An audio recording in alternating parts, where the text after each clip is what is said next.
Hello friends, तो आज हमारा टॉपिक है डायबिटीज़ मेलिटस। हमने पिछले टॉपिक में पेंक्रियास के बारे में पढ़ा था, इंसुलिन और ग्लूकागॉन के रिलीज़ और फंक्शन के बारे में। तो आज हम डायबिटीज़ मेलिटस के बारे में पढ़ेंगे। तो सबसे पहले डायबिटीज़ मेलिटस मैंने बताया था कि डायबिटीज़ एक ग्रीक वर्ड है जिसका मतलब है to pass through. To pass through मतलब यूरिन पास करना। Mellitus mean sweet, sweet urine pass कर। मेलिटस लैटिन वर्ड था, डायबिटीज़ ग्रीक वर्ड था। इन दोनों का मतलब हुआ to pass through sweet urine, मीठा पेशाब, यूरिन रिलीज़ करना। तो उसकी बेस पे हमने इसको डायबिटीज़ मेलिटस का नाम दिया है। अब इसकी डायग्नोसिस कैसे करेंगे? इसके डायग्नोसिस के कई तरीके हैं। फास्टिंग ब्लड शुगर से कर सकते हैं, रैंडम ब्लड शुगर से, 2 हार पोस्टप्रांडियल ग्लूकोज, या फिर ग्लूकोज टॉलरेंस टेस्ट, और एक सबसे जो बेस्ट है वो है HbA1c या ग्लाइकोसाइलेटेड हीमोग्लोबिन। सबसे पहले फास्टिंग ब्लड शुगर को देखते हैं। इसको FBS शॉर्ट टर्म में क्या कहते हैं? FBS, fasting blood sugar. तो फास्टिंग ब्लड शुगर अगर 70 से 100 मिलीग्राम पर DL होगा, DL mean decilitre, decilitre means tenth of 1 litre. Tenth of 1 litre कितना होगा? 100 ml। मतलब अगर ब्लड में हर 100 ml में 70 से 100 मिलीग्राम ग्लूकोज प्रेजेंट होगा तो उसको हम कहेंगे कि नॉर्मल है। और जो प्री डायबिटिक्स होते हैं, जिनको अभी तक डायबिटीज़ हुआ नहीं है लेकिन वो डायबिटीज़ की तरफ जा रहे हैं, तो उनमें ब्लड ग्लूकोज कितना होता है? 100 से 125 मिलीग्राम पर DL। मतलब इनको फ्यूचर में डायबिटीज़ हो सकता है। बॉर्डर लाइन भी आप इनको कह सकते हैं। फिर डायबिटिक्स में कितना होता है? More than or equal to 125 milligram per DL। तो अगर fasting blood sugar, fasting blood glucose 125 milligram per DL से ज़्यादा होगा तो हम कहेंगे इस बंदे को डायबिटीज़ है। लेकिन ये हम एक ही टाइम पे एक ही टेस्ट में हम लोग डायग्नोज नहीं करेंगे। आपने कम से कम 2 मेजरमेंट्स लेने होंगे, वो भी डिफरेंट डेज पे। तो उसमें अगर 125 से ग्रेटर आ रहा है फास्टिंग ब्लड शुगर तो फिर हम कहेंगे इसको डायबिटीज़ है। अगला है रैंडम ब्लड शुगर। अब रैंडम ब्लड शुगर से फास्टिंग से मुराद ये है कि बंदे ने 7-8 घंटे से 9-10 घंटे से कुछ भी नहीं खाया पिया, या दूसरे लफ्ज़ों में आप रात को जब बंदा सोता है, सुबह सुबह खाली पेट जब हम टेस्ट करते हैं ब्लड शुगर का, उसको कहते हैं फास्टिंग ब्लड शुगर।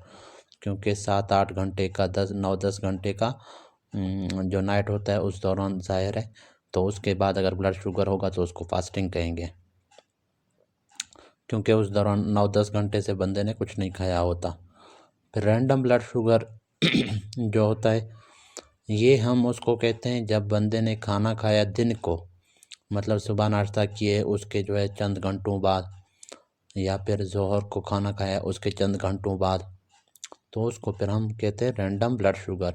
लेकिन एटलीस्ट 2 हार आफ्टर मील, ठीक है, 2 हार आफ्टर, खाना खाने के 2 घंटे बाद सॉरी। तो रैंडम ब्लड शुगर अब नॉर्मल जो होता है वो कितना होता है? 140 milligram, up to 140 milligram per DL। तो 140 मिलीग्राम पर DL या उससे कम हो रैंडम ब्लड शुगर तो हम कहते हैं वो बंदा नॉर्मल है। जो प्री डायबिटिक्स होते हैं उनमें random blood sugar 140 to 199 milligram per DL होता है, और जो डायबिटिक्स होते हैं उनमें क्या होगा? More than 200 milligram per DL। तो अगर किसी बंदे का random blood sugar 200 milligram per DL के इक्वल या उससे ज़्यादा आ रहा है तो फिर हम कहेंगे कि इस बंदे को डायबिटीज़ है। इसी तरह 2 हार पोस्ट प्रेंडियल ग्लूकोज का भी यही मतलब है। Post prandial mean after meal, खाना खाने के 2 घंटे बाद, या फिर इसको हम ग्लूकोज टॉलरेंस टेस्ट भी आप कह सकते हैं। ग्लूकोज टॉलरेंस टेस्ट इसको नहीं कहते, लेकिन ग्लूकोज टॉलरेंस टेस्ट में भी वैल्यूज़ यही आते हैं। ग्लूकोज टॉलरेंस टेस्ट में असल में ये पहले होता था, आजकल जो है ये नहीं होता। इसमें हम लोग ग्लूकोज पिलाते थे पेशेंट को, फिर उसके 2 घंटे बाद ग्लूकोज के सॉल्यूशन उनको पिलाते थे, 2 घंटे बाद फिर हम चेक करते थे। तो फिर नॉर्मल जो होता है 2 हार पोस्ट प्रेंडियल ग्लूकोज, मतलब खाने के 2 घंटे बाद नॉर्मल जो ब्लड ग्लूकोज होगा नॉर्मल बंदे में 140। इसी तरह सेम, इसी तरह जैसे रैंडम ब्लड शुगर है, सेम वही वैल्यूज़ हैं। नॉर्मल में 140 तक है, प्री डायबिटिक्स में 140 to 199 है, डायबिटिक्स में मोर देन 200 है। अब लास्ट में एक आता है HbA1c। HB से मुराद हीमोग्लोबिन, ए से मुराद A1 से मुराद एडल्ट हीमोग्लोबिन। जो एडल्ट हीमोग्लोबिन है वो HbA1 होता है तकरीबन 96-97%, 2 to 3% HbA2 होता है जिसको हम कहते हैं एडल्ट हीमोग्लोबिन 2, तो वो बहुत कम मिकदार में होता है, तो ज़्यादातर HbA1 होता है। तो ये जो हीमोग्लोबिन होती है इसके साथ ग्लूकोज बाइंड होते हैं। जब इसके साथ ग्लूकोज बाइंड होते हैं, ज़ाहिर है ये पॉलीपेप्टाइड है, अमीनो एसिड से बना हुआ है, तो उन अमीनो एसिड्स के साथ ग्लूकोज जब बाइंड होंगे तो उस हीमोग्लोबिन का हम नाम देते हैं ग्लाइकोसाइलेटेड हीमोग्लोबिन। और ये ग्लूकोज उस हीमोग्लोबिन के साथ 3 महीने तक बाइंड रहता है, 3 महीने तक उसके साथ अटैच्ड रहता है। तो इस वजह से ये जो टेस्ट है ये हमें जब पेशेंट्स को डायबिटीज़ होता है तो हम HbA1c करते हैं, उससे हमें पूरे 3 महीने का पता चलता है कि बंदे के 3 महीनों के दौरान ब्लड शुगर किस तरह रहा है, कंट्रोल रहा है या कंट्रोल नहीं रहा। बाकी जो टेस्ट हम करेंगे उसमें हमें, अगर शुगर वाले पेशेंट्स में हम RBS या FBS करते हैं, उससे हमें सिर्फ उसी दिन का पता चलता है कि उस दिन उसका ब्लड शुगर कितना है, कम है, ज़्यादा है। लेकिन HbA1c के ज़रिए हमें पूरे पास्ट 3 मंथ की हिस्ट्री मिलती है उसके शुगर की, कि उसका शुगर कंट्रोल्ड है या नहीं है। लेकिन इसको आप डायग्नोसिस के लिए भी यूज़ कर सकते हैं एक बंदे में, कि उस बंदे को डायबिटीज़ है या नहीं। तो इसमें अगर नॉर्मल जो होता है ये परसेंटेज में होता है। नॉर्मल लोगों में HbA1 जो होता है HbA1c वो लेस देन 5.7%। लेस देन 5.7 से क्या मुराद है, मतलब अगर 100 हीमोग्लोबिन लेंगे उसमें से सिर्फ 5 हीमोग्लोबिन मालिक्यूल्स के साथ ग्लूकोज बाइंड हुआ पड़ा होगा, बाकियों के साथ नहीं। क्यों? क्योंकि सारे हमारे ब्लड में जो ग्लूकोज होता है वो यूटिलाइज होता है, वो सारा हीमोग्लोबिन के साथ बाइंड नहीं होता। थोड़ा बहुत जो एक्सेस में रह जाता है वो हमारे पास बाइंड हो सकता है हीमोग्लोबिन के साथ। तो नॉर्मल लोगों में सिर्फ 5.7% हीमोग्लोबिन के साथ ग्लूकोज बाइंड होगा, तो हम कहते हैं उनका HbA1c लेस देन 5.7% है। प्री डायबिटीज़ में फिर लेस देन 5.7, ठीक है, 5.6 तक नॉर्मल है। 5.7% से 6.4% तक अगर HbA1c होगा हम कहते हैं प्री डायबिटिक है। और डायबिटीज़ में क्या होता है, 6 और मोर देन 6.5, तो 6.5% या उससे ज़्यादा अगर HbA1c होगा तो हम कहते हैं इस बंदे को डायबिटीज़ मिलेटस है। और जितना ज़्यादा होगा उतना हम कहेंगे कि इस बंदे का शुगर कंट्रोल्ड नहीं है। अब इसके बाद हम पढ़ेंगे टाइप 1 और टाइप 2 डायबिटीज़ मिलेटस के बारे में, जिसके बारे में मैंने पिछले टॉपिक में भी थोड़ा ओवरव्यू आपको दे दिया था। तो टाइप 1 डायबिटीज़ मिलेटस मैंने आपको बताया था कि एक ऑटो इम्यून डिजीज़ है। ऑटो इम्यून डिजीज़ से मुराद क्या होता है? ऑटो इम्यून डिजीज़ मीन्स कि अपने बॉडी टिश्यूज़ हमारे अपने बॉडी टिश्यूज़ के ऊपर हमारा इम्यून सिस्टम एक्ट कर रहा है। तो टाइप 1 डायबिटीज़ मिलेटस को हम लोग इंसुलिन डिपेंडेंट डायबिटीज़ मिलेटस भी कहते हैं।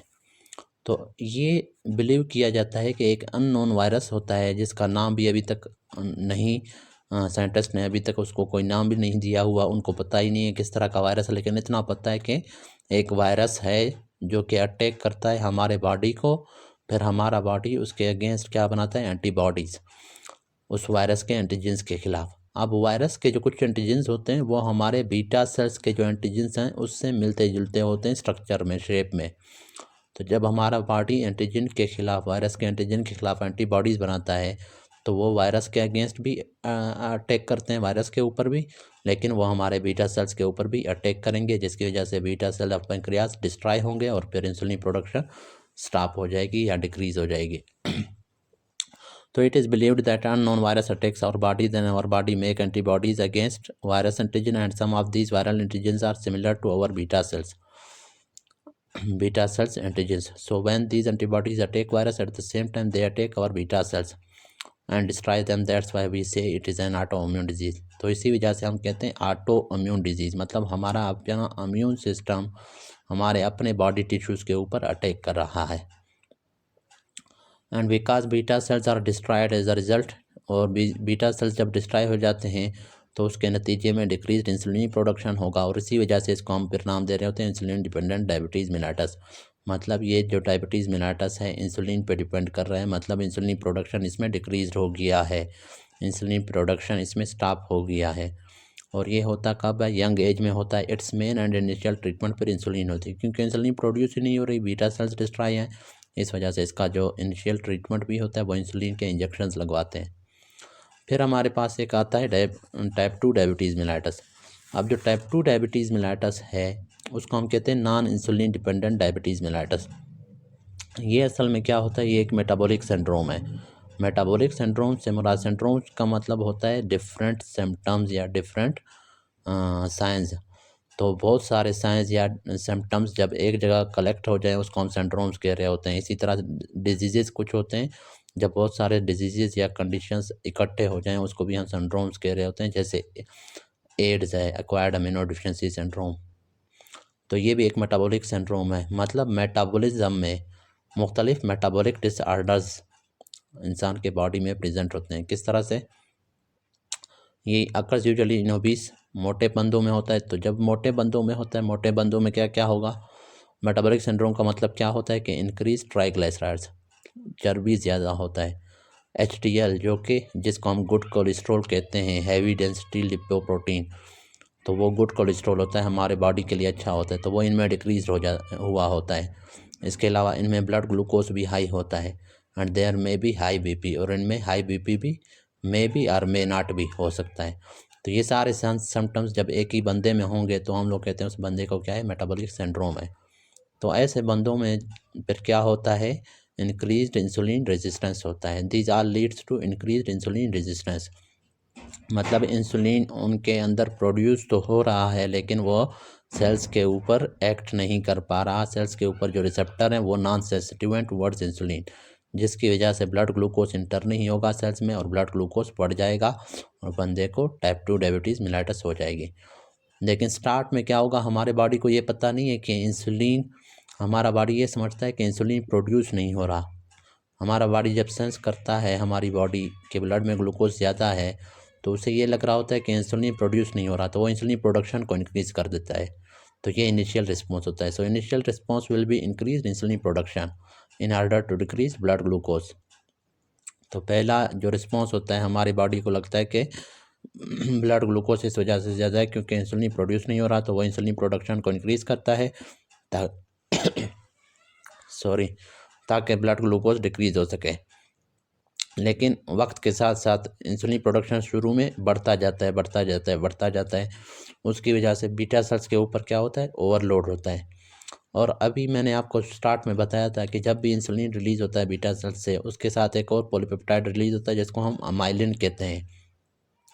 तो अगर नॉर्मली जितना इंसुलिन प्रोड्यूस हो रहा है उतना ही फिर अमाइलिन प्रोड्यूस होगा। वो अमाइलिन फिर जब बीटा सेल से बाहर जाएगा, बीटा सेल के अराउंड अगर जमा भी होगा तो उसकी मेटाबॉलिज्म होगी, वो डिपॉजिट नहीं होगा। लेकिन जब इंसुलिन बहुत ज़्यादा प्रोड्यूस हो रहा हो बीटा सेल से, तो अमाइलिन भी बहुत ज़्यादा प्रोड्यूस होगा और वो अमाइलिन बीटा सेल्स के अराउंड एक्यूमुलेट होना स्टार्ट होता है और उसकी मेटाबॉलिज्म नहीं हो पा रही होती इतनी जल्दी से, और वो कन्वर्ट हो जाता है अमाइलॉइड प्रोटीन में।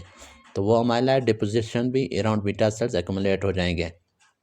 तो एक तो बीटा सेल के ऊपर ओवरलोड है, दूसरा अमाइलॉइड डिपोजिशन बीटा सेल्स के अराउंड डिपोजिट हो रहे हैं। वो दोनों, ये दोनों पर क्या करते हैं? बीटा सेल्स को डिस्ट्रॉय करते हैं, उसको डैमेज करते हैं।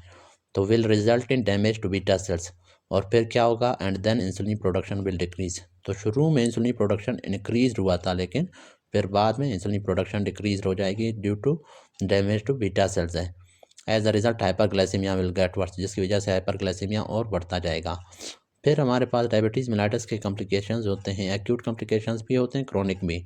इन दोनों के बारे में हम अगले लेक्चर में डिटेल से पढ़ेंगे। टाइप 1 डायबिटीज़ मेलाइटस के अपने कॉम्प्लिकेशन होते हैं एक्यूट, और टाइप 2 के अपने होते हैं एक्यूट।